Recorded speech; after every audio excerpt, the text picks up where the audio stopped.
রাষ্ট্রের সর্বোচ্চ ক্ষমতায় বা রাজনীতির জায়গায়, দেশ পরিচালনায়, সেগুলিতে আপনি আসলে আসতে চেয়েছিলেন কিনা, চান কিনা? যদি চাইতাম খালেদ, যদি চাইতাম, তখন যখন মিলিটারি আমার বাসায় এসে বসে রইলো সারা রাত আমাকে রাজি করানোর জন্য, আমি তো লুফে নিতাম। রাজি করানোর জন্য বসে থাকতে হবে কেন? আমি যদি ক্ষমতায় চাইতাম বলে আর চলেন চলেন, কি করতে, কি কোন জামাটা পড়তে হবে দেখিয়ে দেন, এখনই যাচ্ছি। আমি তো সেটা করিনি। তাদের সঙ্গে তর্ক করেছি, সারা রাত ধরে তর্ক করেছে যে না ভাই, আমাকে দিয়েন না, আমি এই কাজের উপযুক্ত না, আপনারা অন্য লোক খোঁজেন। তারা আমার উপরে মন ঠিক করে ফেলেছে আমাকে নিতে হবে। আমি বারে বারে বলতেছি তাদেরকে, তারা নিরাশ হয়ে ফিরে গেল, বললো যে সকালবেলায় আবার আসবো, সকালবেলায় আসলে তখন আপনি আমাদেরকে বলেন যে রাজি আছেন। আমি বললাম না, সকালবেলা আসলে একই কথা পাবেন, কারণ আমি তো এটা এমন কিছু না যে মনের মধ্যে সন্দেহ রেখে, দ্বন্দ্ব রেখে আপনাদেরকে বলছি, অত্যন্ত পরিষ্কার ভাবে আপনাদের কাছে বলছি। ঠিক আছে, তা না হলে তো আমি সঙ্গে সঙ্গেই রাজি হয়ে যেতাম। খেয়ে ছাড়ে যাও, আপনাকে দেশের পুরো সরকারের প্রধান হবার জন্য আহ্বান জানাচ্ছে, বাংলাদেশে এরকম কয়জন মানুষ আছে বলবো যে না, আমি এই দায়িত্ব গ্রহণ করব না। প্রধানমন্ত্রী শেখ হাসিনা স্পষ্টতই আপনাকে অপছন্দ করেন, অনেক কিছুর জন্য আপনাকে দায়ী করেন, পদ্মা সেতু এবং এই সেই। এর কারণ কি বলে আপনি মনে করেন? আপনাকে কি তিনি তার প্রতিদ্বন্দ্বী মনে করেন, নাকি সত্যি তার কাছে এমন কোনো তথ্য রয়েছে যে আপনার বিশাল কোনো রাজনৈতিক অভিলাষ রয়েছে? আপনি কি রাজনৈতিকভাবে তার প্রতিদ্বন্দ্বী হয়ে উঠছেন বলে তিনি আপনাকে অপছন্দ করছেন, না কি কারণে? আপনার কি মনে হয়?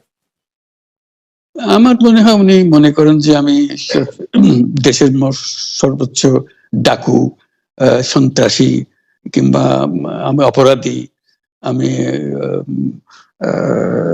সেরা চোর, এই জাতীয় জিনিস মনে করেন। কাজে সেগুলো ব্যাখ্যা করেন উনি তার মুখে।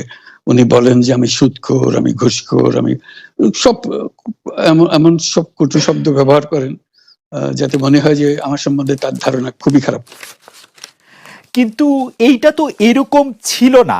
আমরা দেখেছি যে 96 থেকে 2001 সাল পর্যন্ত নানাভাবে এই সরকারি বা আওয়ামী লীগ সরকারি আপনার সাথে, বা আপনি আওয়ামী লীগ সরকারের সাথে একসাথে কাজ করতে কোনো সমস্যা হয়নি। আপনি এইটার জায়গাটাকে একটু, ব্যাকগ্রাউন্ডটাকে আমাদের একটু বলা যাবে যে আপনার কাছে কি মনে হয়, কেন এই শত্রুতার বা কেন এই অপছন্দের বিষয়টা একটু সৃষ্টি হলো বা তৈরি হলো?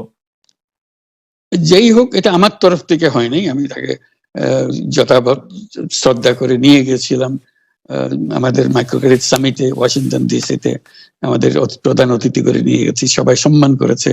কারণ এই মাইক্রো ক্রেডিটটা তখন পৃথিবীর সামনে আসছে, বড় আকারে আসছে, এবং এটা বাংলাদেশের অবদান হিসেবে সবাই স্বীকৃতি দিচ্ছে। ওয়াশিংটনে দুনিয়ার সেরা যারা সবাই উপস্থিত ছিলেন, তার মধ্যে আমরা ওনাকে নিয়ে গেছিলাম এই জন্য যে বাংলাদেশের পক্ষ থেকে এই গৌরবটা যেন তিনি আমাদের পক্ষ হয়ে গ্রহণ করেন। উনিও রাজি হয়েছেন, উনিও গেছেন, করেছেন।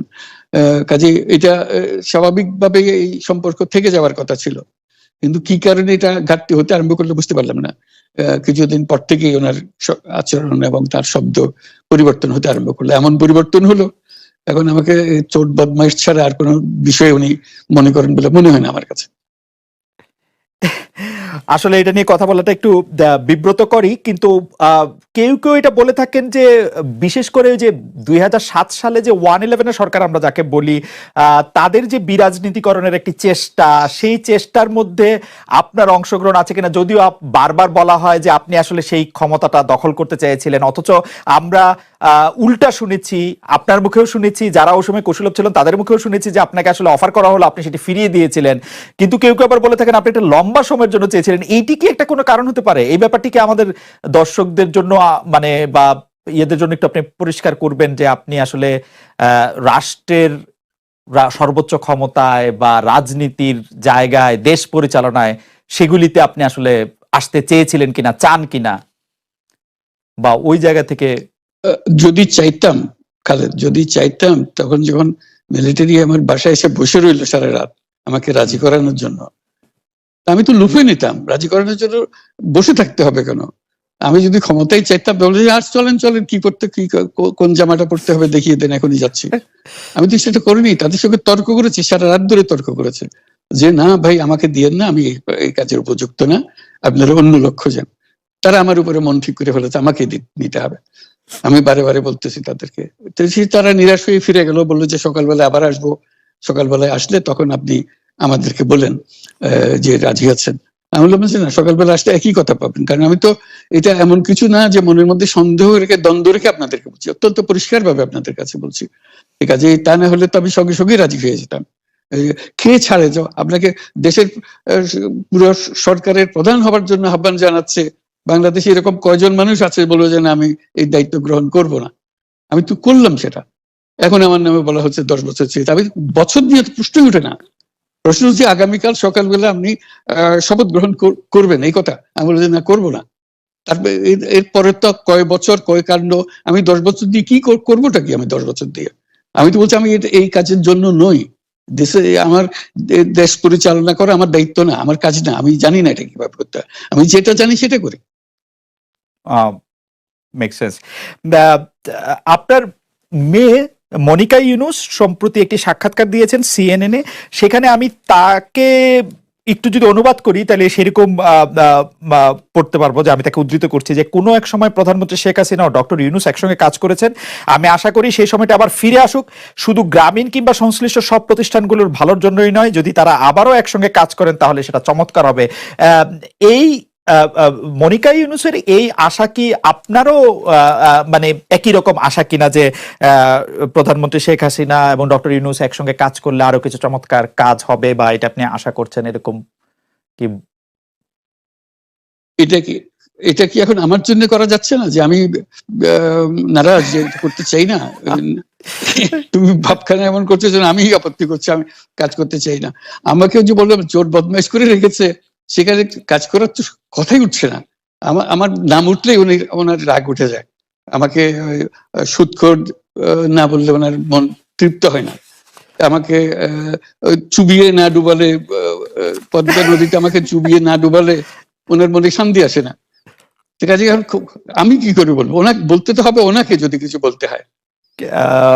পদ্মা নদীর কথাটা যখন উঠলই, পদ্মা ব্রিজ সম্পর্কে যে কথাটা সরকারের উচ্চ মহল থেকে এটা বলা হয় যে আপনি আপনার ক্ষমতা ব্যবহার করে বা আপনার পরিচিতি ব্যবহার করে বা আপনার যে একটা সাংঘাতিক রকমের গ্রহণযোগ্যতা সারা দুনিয়াতে আছে, যেটি আসলে ওয়ার্ল্ড ব্যাংক সহ অন্য জায়গায় আছে, সেটি দিয়ে আসলে আপনি পদ্মা সেতুটা বাংলাদেশ যাতে ঋণ না পায় সেটির জন্য আপনি চেষ্টা করেছেন। এই ব্যাপারটা নিয়ে কি আপনি একটু কিছু বলবেন, যে এটা আপনার বিরুদ্ধে একটা অভিযোগ? কি বলবো, এটা বলো, এটা হাস্যকর একটা কথা মুখ থেকে বলে ফেললো চোর ডাকাতের মতো, এটাও আরেকটা বলে ফেললো, এটাই সত্য হয়ে গেল। আমরা যে বারে বারে বিবৃতি দিলাম তখন এটা প্রশ্নই ওঠে না। আমরা বাংলাদেশের নাগরিক হিসেবে আমরা গৌরবান্বিত যে এই পদ্মা সেতুর উপরে আমরা একটা সেতু বানাতে পারবো, এটার জন্য আমরা সবাই চাই। কাজে এটা তো বিরোধিতা করার তো প্রশ্নই ওঠে না। কেন বিরোধিতা করবো? দেশে যে একটা বড় রকমের ঘটনা ঘটতে যাচ্ছে সেটা তো আমরা সবাই সমর্থন করেছি। তিনি বলেই চললেন।